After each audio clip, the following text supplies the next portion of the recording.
Makin agresif apalagi di warna hitam. Tampangnya makin sangar, makin serem. Dan lampunya sangat ramai kayak pasar malam. Atau dibuat bercabang supaya tidak terlalu mirip Aerox. Gimana?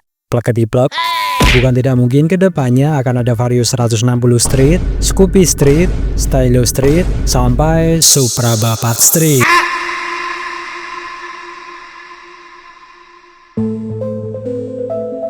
Akhirnya, yang kita tunggu-tunggu selama ini muncul juga. Honda Vario Trondol 125 akhirnya dirilis awal bulan ini dengan perubahan desain yang contek terus.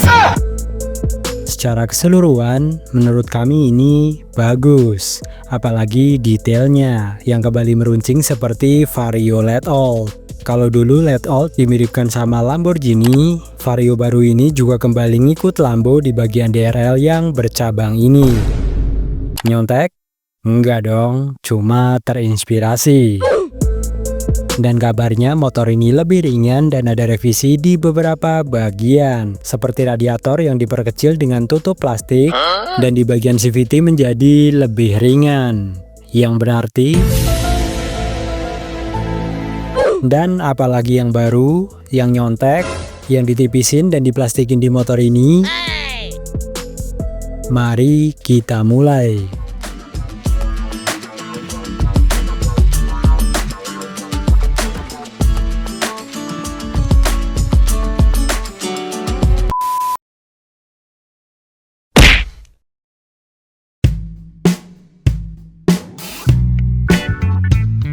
Kabar tentang Vario 125 2026 sudah kami bahas beberapa bulan lalu, yang kabarnya akan ada versi trondol untuk motor ini.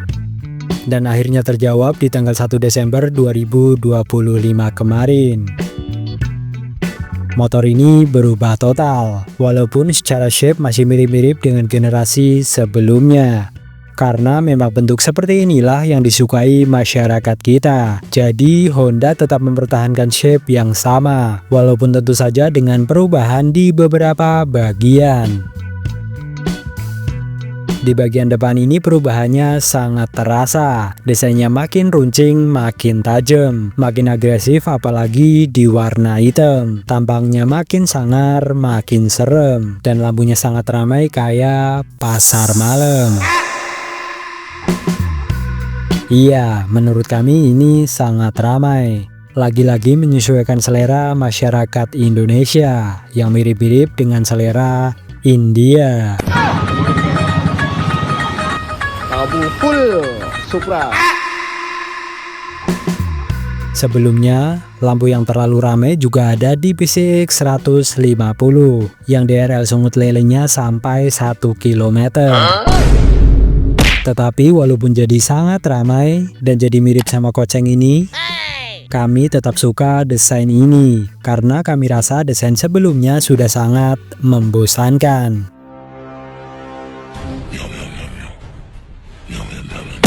Desain lancip begini seperti kembali ke desain Vario Late Old yang serba lancip.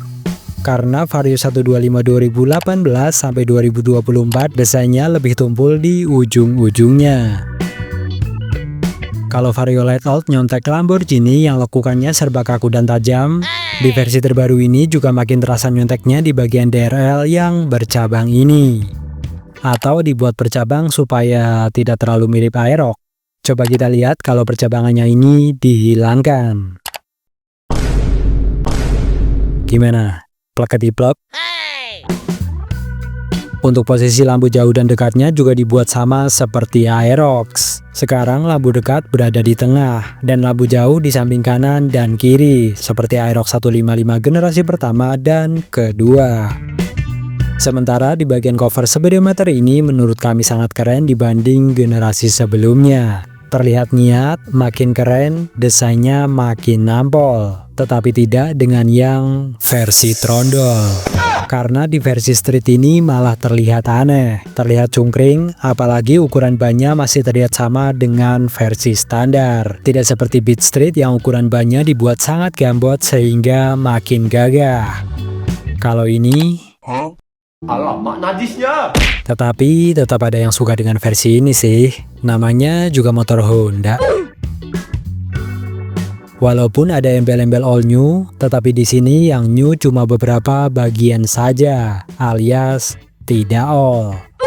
Seperti mesinnya yang sudah 13 tahun gak ngapa-ngapain, rangka yang masih sama, tidak diganti dengan rangka terbaik sepanjang masa ini, dan speedometer kalkulator yang sudah 7 tahun tidak berubah. Terus, ada yang tahu all new-nya di mana? Dan ini nih, sepertinya sudah mulai ketularan teman sekartelnya, yaitu velg yang masih pakai desain lama. Yang dulu fans Honda selalu mengejek Yamaha, katanya mereka selalu pakai velg purba. Tetapi di sini Honda ikut melakukannya. Perubahan desain juga terdapat di fairing dan bodi belakang yang makin bengkak. Di bagian fairing yang sebelumnya terdapat aksen manis seperti winglet, di sini dibuat tegak, tidak lagi menyerupai winglet, tetapi dibuat seperti lubang udara yang benar-benar bolong. Tetapi mengarah kemana lubang ini? Untuk mendinginkan apa? Mungkin untuk mendinginkan dengkul. Mengingat dengkul pengguna Vario biasanya sering panas karena kejedot laci yang renyah ini. Sementara di bagian belakang, untuk behel ini masih pakai metal, yang sepertinya ini hasil dari perdebatan sengit dari para petinggi AHM, antara yang pengen ganti plastik supaya margin keuntungan makin tinggi, dan yang takut motor ini bakal kena hujat lagi. Dan setelah voting akhirnya dimenangkan oleh kelompok yang takut motor ini kena hujat lagi, dan jadilah behel metal yang nyontek behel Mio M3 ini. Dan di saat bagian depan sangat meriah, dengan lampu dan cahaya berlimpah, lampu DRL yang menyilang ke berbagai arah, tapi bagian belakangnya kok lah. Ini juga sepertinya akibat efisiensi demi meringankan bobot motor. Apa meringankan ongkos produksi ya? Di sini mika lampu belakang makin mengecil. Kita semua sudah tahu lah ya, harga plastik mika dan plastik kasar seperti ini mahalan yang mana. Dan untuk lampu LED-nya, berhubung sudah habis dipakai di bagian depan, jadi di bagian belakang hanya dikasih 1 titik. Padahal di generasi sebelumnya ada 12 titik. Di Vario terbaru ini dikurangi, bukan jadi 10 titik, bukan pula 6 titik, tetapi cuma 1. Iya, 1. Nggak sekalian velgnya jadi palang 1. Dan kalau dilihat-lihat, ada yang familiar dengan desain lampu belakang ini? Iya, Suzuki kembali menjadi inspirasi di sini. Walaupun ini nggak nyambung sama bagian depan yang serba ramai, serba lancip. Di bagian belakang ini serba sepi dan bujel. Untuk mesin, seperti yang sudah kami sampaikan di awal tadi, ini adalah mesin purba yang sudah 13 tahun tidak berubah. Perubahan sepertinya hanya dilakukan di generasi ketiga dengan mengganti coverhead menjadi plastik. Dan sampai sekarang tidak ada perubahan, atau mungkin berubah tapi karena downgrade jadi tidak diumumkan, seperti perubahan pada coverhead ini. Di bagian radiator juga berubah menjadi lebih compact, atau bisa dibilang mengkeret, yang katanya sekarang mengecil dengan alasan klasik, yaitu untuk mengurangi bobot motor, termasuk tutup radiatornya yang sekarang pakai plastik. Dan perubahan selanjutnya ada di bagian CVT, yang sekarang kabarnya lebih ringan, yang berarti ukurannya masih sama, material juga sama. Jadi apa yang harus dilakukan supaya lebih ringan? Iya, ditipisin.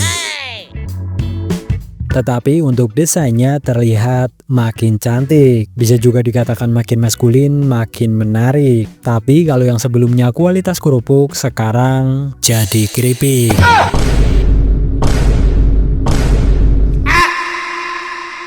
Tapi itu cover filter Desainernya apa lupa mulu ya? Dari generasi pertama nggak ganti-ganti. Purba juga ini. Tetapi untuk spakbor miring sepertinya sudah ada perbaikan. Setidaknya di versi display ini. Walaupun tidak tahu juga nanti yang dikirim ke rumah kalian.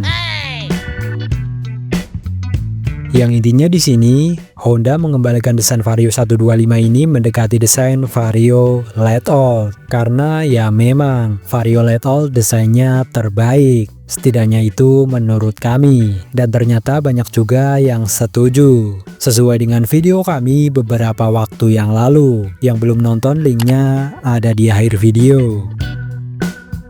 Walaupun sekarang motor ini lekukannya terlihat lebay seperti Mochin, tetapi perubahan ini perlu diapresiasi karena di sini perubahannya cukup banyak yang new, walaupun belum layak dibilang all new.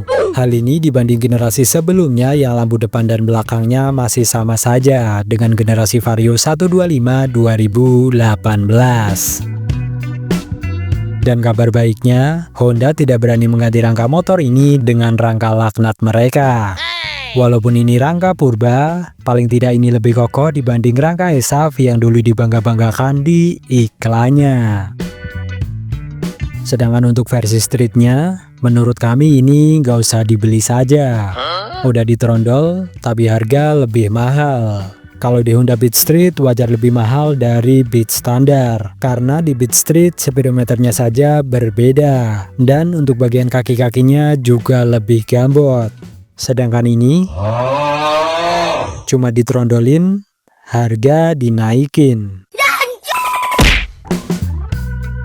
Dan kalau ini juga laku keras, bukan tidak mungkin kedepannya akan ada Vario 160 Street, Scoopy Street, Stylo Street, sampai Supra Bapat Street. Tetapi dari semua kekurangan yang ada, kami tetap suka dengan desain ini, yang futuristik dan cukup banyak perubahan dari generasi sebelumnya. Perubahan di tampangnya makin bengis, desainnya makin rumit dengan aksen-aksen yang manis, penuh lekukan tajam dan lurus bergaris. Tapi mudah-mudahan ini tidak membuat bengkel nangis, karena susah bongkar kalau mau perbaikan atau servis. Gak tahu kenapa motor Honda kenapa sih bikin motor tuh ribet banget ya. Mau servis TB aja harus bongkar bodi pretelin seperti ini. Waduh.